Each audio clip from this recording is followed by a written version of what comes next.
हमारा टॉपिक है ट्रांसफार्मर।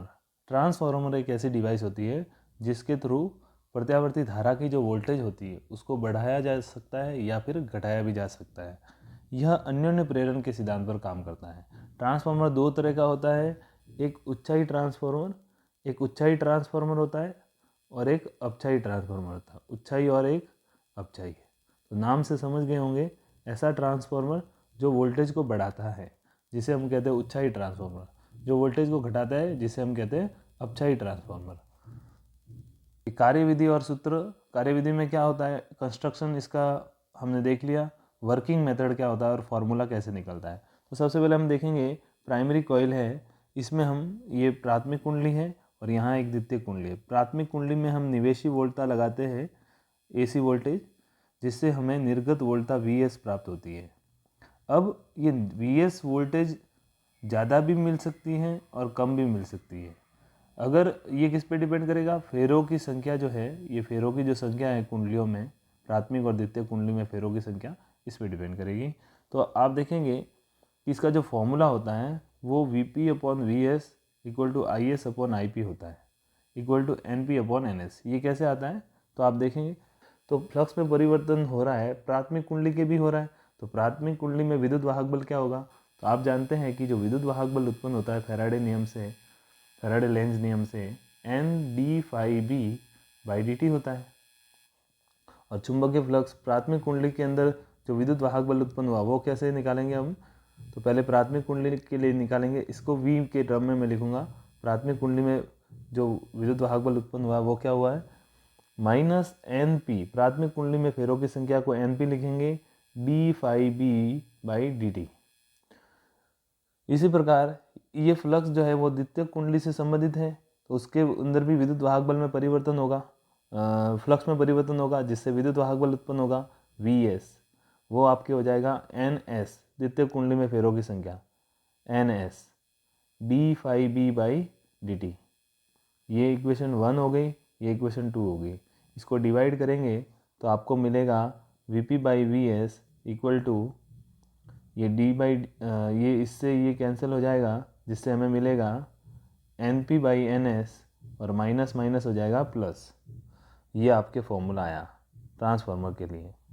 अब आप देखेंगे कि जो धारा होती हैं उनके बीच में भी रिलेशन लाना है हमें। Vp/Vs इक्वल टू Np/Ns तो हमने निकाल लिया, अब हमें धारा के टर्म में भी निकालना है। तो आप जानते हैं कि यदि हम मान लेते हैं कि इसमें किसी भी तरह की कोई शक्ति का लॉस नहीं हो रहा है, तो शक्ति का फॉर्मूला होता है, किसी भी तरह की कोई शक्ति का लॉस नहीं हो रहा है, यानी ऊर्जा हानि नहीं हो रही है, तो मान लीजिए P इक्वल टू VI होता है। तो प्रारंभिक कुंडली में जो वोल्टेज होता है Vp और प्रारंभिक कुंडली में जो धारा होती है उसे लिखेंगे Ip, इक्वल टू होगा द्वितीय कुंडली में वोल्टेज Vs और द्वितीय कुंडली में धारा Is। यहाँ से हमारे पास आ जाएगा Vp/Vs इक्वल टू Ip/Is। तो इसे हम लिख सकते हैं यहाँ से Vp/Vs equal to Np/Ns equal to, और Vp/Vs की जगह क्या लिखेंगे, Ip/Is। तो ये हमारे रिलेशन आ जाएगा वोल्टेज, फेरों की संख्या और धारा के अंदर। इस पे न्यूमेरिकल क्वेश्चन आता है। तो हम देखते हैं क्वेश्चन। फर्स्ट हमारा क्वेश्चन है, एक उच्चाई ट्रांसफार्मर है। उच्चाई ट्रांसफार्मर आप समझ गए होंगे, जो निम्न वोल्टता को उच्च वोल्टता में परिवर्तित करता है। कैसे, फिर से देखते हैं कि यहाँ पे जो Vs का अगर मैं मान देखना चाहूँ, यहाँ से अगर Vs का मान देखूँ तो मुझे क्या मिल रहा है, Vs इक्वल टू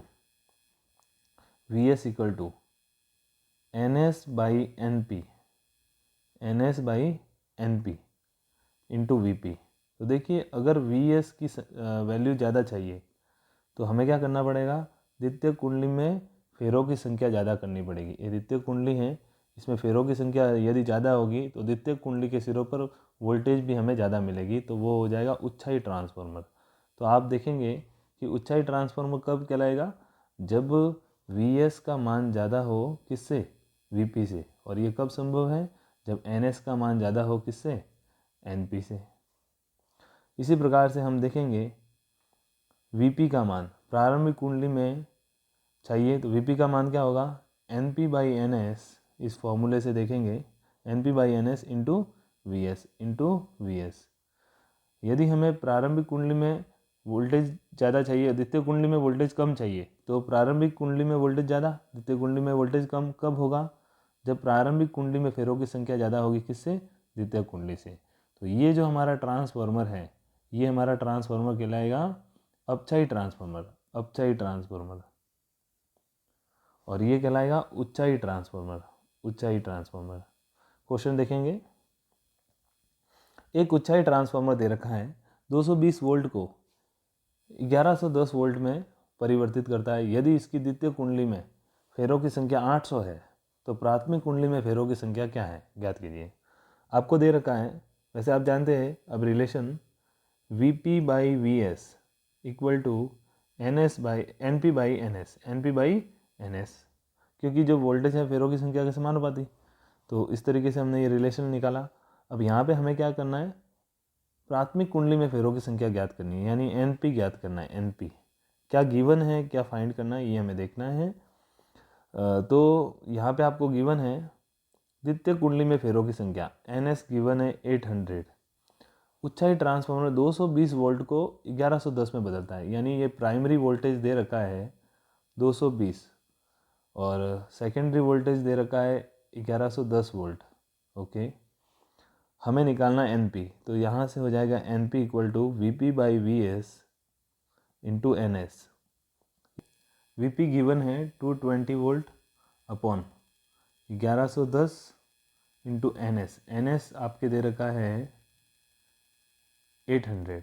एक जीरो से एक जीरो कैंसिल, यहाँ पे आपके 22 इंटू 8 कर लेता हूँ मैं, और एक जीरो और एक जीरो, ये हो जाएगा 2 जीरो, यानी 100 अपॉन ये हो गया, यानी ये आपके आएगा 22 इंटू 8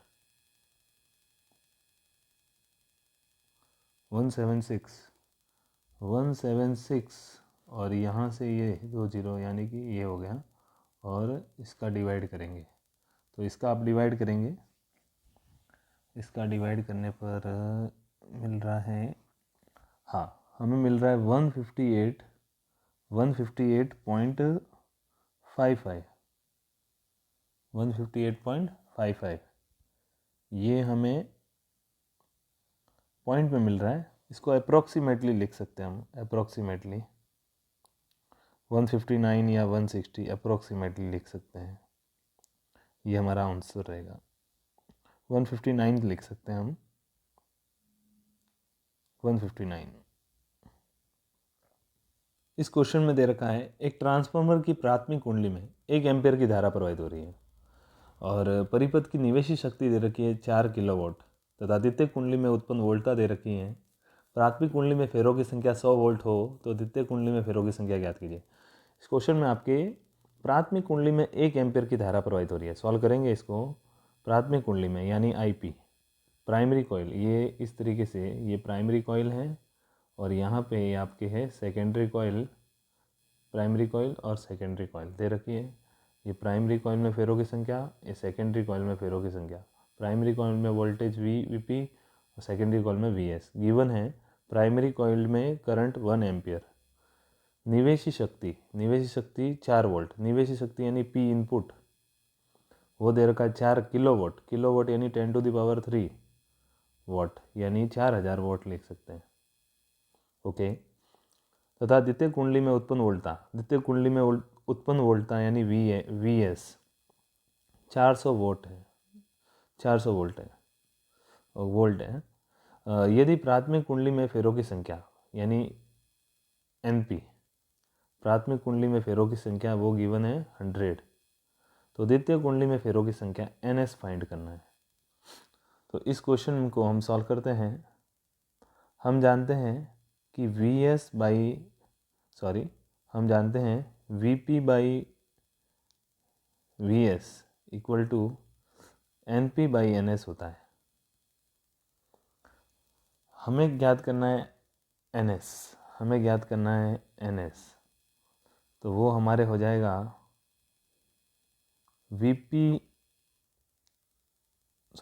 वो हमारे हो जाएगा N P by N P into,